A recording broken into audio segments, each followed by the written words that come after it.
I wanted to speak about these promotions very quickly because this ties in to something that Mike Sievert recently spoke of at a conference that T-Mobile did have another hurdle to overcome.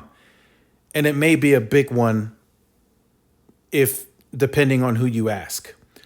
So he stated that before the merger closed in April of 2020, Sprint on their leasing, they did not sell, or overall, I should say, they did not sell a lot of devices that had 600 megahertz on board. Very understandable. Nobody was using 600 megahertz in the world, as a matter of fact. T-Mobile is the first carrier in the world to make use of that spectrum. So naturally, Sprint was not, they just didn't have 600 megahertz on their phones. They weren't selling devices that was a part of that spectrum. So that's another hurdle that Sievert did say they have to overcome. They have to get people on the Sprint side migrated over out of the Sprint leasing into T-Mobile's EIP and hopefully get them into at least a 600 megahertz device. And I think that is very important. So that is T-Mobile's most nationwide low-band spectrum that they own. Yes, they have band 12 700 megahertz, but that licensing is limited to a certain amount of pops. 600 megahertz, they have it in every county of the United States.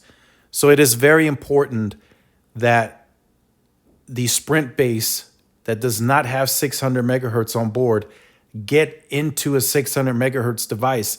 That could be a big problem when moving to an TNX SIM and your device is now on a T-Mobile network and it does not have 600 megahertz support. Very important.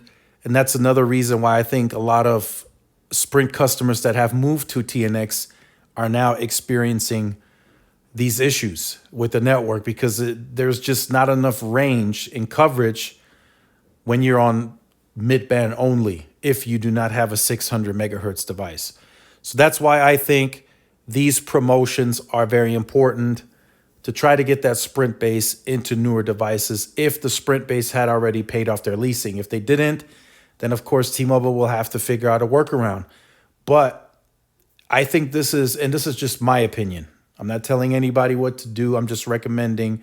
But in my opinion, I think it's almost to such an importance that T-Mobile may have to force Sprint customers out of the devices that they have. I think they need to say, hey, look, I know your device is paid off, but this device will not work at the best efficiency if you do not have 600 megahertz on board. So we need to try to get you into one of our EIP plans and get you in a newer device. Now, a lot of people may not want to hear this.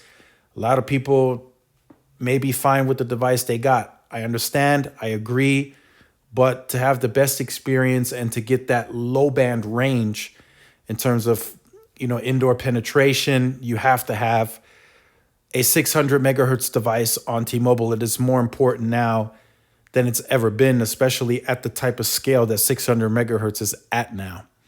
So wanted to kind of briefly talk about that. I think that's very important. T-Mobile had several hurdles to overcome. They had to build that anchor network. That was the first hurdle. They had to do that very quickly because the standalone tower grid that T-Mobile had, they just did not have the necessary densification to migrate the Sprint customer base as quickly as they did. So they had to throw all that spectrum on that same grid just to take in all of the Sprint traffic. And they're still working through that to this day.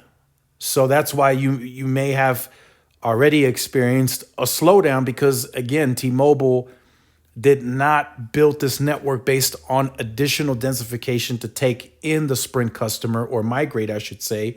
They just added spectrum onto that anchor network, the same grid. And again, I stated this in several videos previously. The Sprint keep sites sound a lot overall, 12 to 13,000.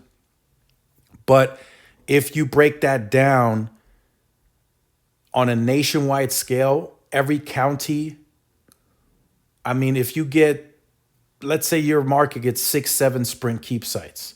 That is a very small percentage of densification going into your market.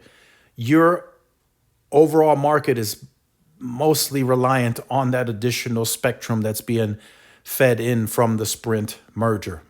So just keep that in mind as you try to migrate to a T-Mobile account fully, or the TNX SIM. Ask T-Mobile if your current Sprint device is 600 megahertz capable. I think that is very important. Mike Sievert stated at the most recent conference that is another hurdle that they have to overcome, and I completely agree with him. So make sure you check out this promotion if you are a T-Mobile customer looking for a great iPhone deal or a buy line get one offer. It is great, but again, I think it is a must for the Sprint base to at least have a 600 megahertz device in terms of that coverage that T-Mobile now offers. Thanks again for watching. See you guys in the next one. Peace.